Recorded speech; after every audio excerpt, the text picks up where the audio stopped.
дәрігер болу бала кезімнен арманым болған. Қазір сол арманым орындалды десе қателеспеймін.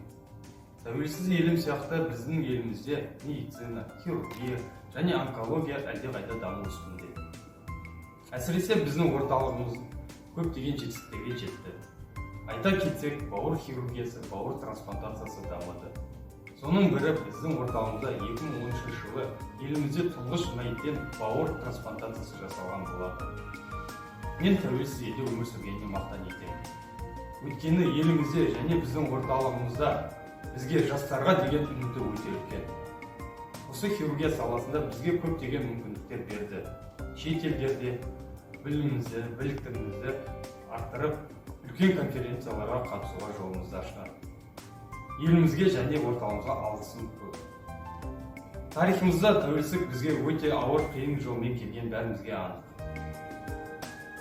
Және бізге жастарға аманат болып қалды деп түсінемін. Сондықтан біз жастар осы жолда халқымызға адал қызмет ету борышты деп білемін.